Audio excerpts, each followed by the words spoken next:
Selamat siang. Mohon izin kepada dosen pengampu, Ibu Rosma Siregar. Kami dari kelompok 3 akan catatan keuangan pada program Bahasa Si. Sebelumnya, izinkan kami memperkenalkan diri sendiri. Sama Mari Tuartonang. Saya Yusuf Siombing. Saya Arif Utagaul. Saya Abdul Waki Adlan. Saya Yosepus Ivanuel Rumapea. Oke. Selanjutnya, kita akan membahas latar belakang mengapa kita mengangkat proyek ini. Dalam era digital saat ini, penting bagi entitas bisnis maupun individu untuk memiliki sistem pencatatan keuangan yang efisien dan akurat. Catatan keuangan yang baik tidak hanya diperlukan untuk pemenuhan kewajiban perpajakan, tetapi juga sebagai alat yang strategis dalam pengambilan keputusan bisnis. Namun, masih banyak organisasi atau individu yang menghadapi kendala dalam pencatatan keuangan karena keterbatasan waktu, pengetahuan, atau sumber daya manusia. Oleh karena itu, muncul ide untuk mengembangkan suatu program aplikasi sederhana berbasis program bahasa Si yang dapat membantu otomatisasi dan pencatatan keuangan. Melalui proyek ini, diharapkan bahwa implementasi catatan keuangan dalam program Si akan memberikan solusi praktis dan efisien dalam pengelolaan keuangan, meningkatkan kualitas informasi keuangan, dan mendukung pertumbuhan berkelanjutan bagi penggunanya. Kemudian kita akan masuk ke tahap pengenalan fungsi dasar. Kepada tahap ini saya akan menyerahkan kepada rekan saya Arif Tagaul. Kepada Arif dipersilakan.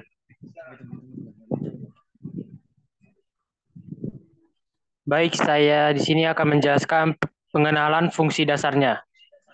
Yang pertama yaitu fungsi main. Fungsi main harus ada pada program. Sebab fungsi inilah yang menjadi kunci titik awal dan titik akhir eksekusi program. Yang kedua, fungsi printf. Fungsi printf merupakan fungsi yang umum dipakai untuk menampilkan suatu keluaran pada layar peraga. Yang ketiga, pengenalan praprosesor atau include. Include merupakan salah satu jenis pengarah praprosesor atau preprosesor direktif. Pengarah praprosesor ini dipakai untuk membaca file yang diantaranya berisi deklarasi fungsi dan definisi konstanta. Beberapa file judul disediakan dalam bahasa Si. Selanjutnya akan saya serahkan kepada teman saya, Abdul. Baiklah, yang keempat ada fungsi struct. Structure atau struct adalah kumpulan dari beberapa variabel dengan beberapa tipe data yang dibungkus dalam satu variabel. Struct juga dikenal dengan record dalam bahasa pemrograman lain seperti Pascal. Selanjutnya ada fungsi void. Fungsi biasanya akan mengembalikan sebuah nilai dari hasil prosesnya. Karena itu, kita harus menentukan tipe data untuk nilai yang akan dikembalikan. Yang selanjutnya adalah fungsi scanf. Fungsi scanf merupakan salah satu fungsi yang dapat digunakan untuk memasukkan berbagai jenis tipe data.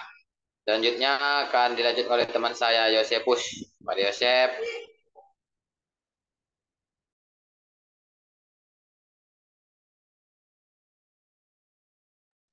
Terima kasih. Saya akan melanjutkan.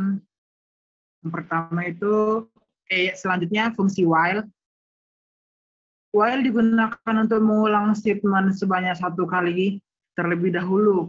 Kemudian akan mengecek statement di dalam while apakah bernilai benar. Jika bernilai benar, maka akan diulangi kembali. Selanjutnya ada fungsi break. Ketika membuat perulangan, kadang kita ingin keluar dari perulangan sebelum waktunya.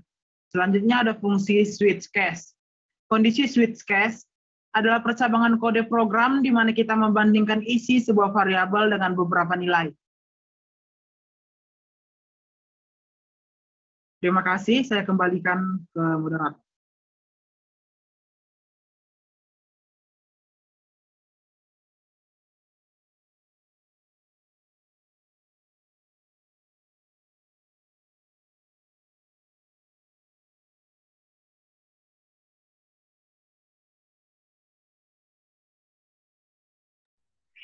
Oke, setelah tadi telah mengetahui tentang arti-arti dalam program-program atau bahasa program yang telah dijelaskan oleh teman-teman, yaitu struk untuk keuangan, void, dan juga do sampai while.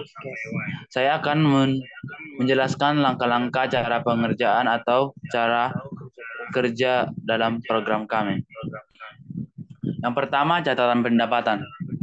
Catatan pendapatan ini adalah masukan dari uang kita. Bentar.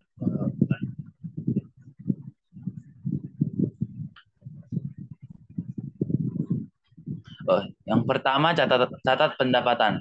Catat pendapatan ini yaitu kita dapat membuat atau menerapkan uang kita yang berapa nilainya. Seperti saya contohkan, saya akan mencontohkan nilai uang saya 15.000. Dan sorry ada kesalahan. Kita pilih satu. Yang pertama kita memilih catat pendapatan untuk memasukkan uang kita. Baru kita dapat melanjutkan jumlah pendapatan kita dan akan tersimpan dalam program kami. Yang kedua, jika ada pengeluaran, kita dapat memilih dua dan memasukkan keuangan yang telah dikeluarkan dan akan ditampilkan ke pengeluaran. Baru kita dapat menampilkan keuangan yang tersisa dalam tabungan kita. Kita tekan nomor 3, kita pilih nomor 3 dan akan ada ringkasan keuangan di sini. Yang tersisa saldo kita yaitu 10.000. Dan kita bisa dapat keluar dengan memilih angka 0. Terima kasih.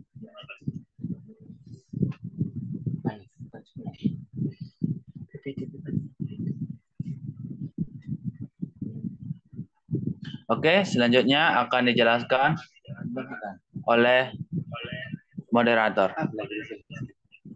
Akan diselesaikan oleh moderator. Terima kasih kepada teman-teman yang telah menjelaskan dan berpartisipasi dalam proyek kita kali ini, yang telah bekerja keras juga. Selesai sudah presentasi kita. Terima kasih kami ucapkan kepada Ibu dosen pengampu, Ibu Rosma Siregar, yang telah memberikan kesempatan kepada kami kelompok 3. Sekian dari kami, sampai jumpa di lain kali dari kelompok 3. Horas.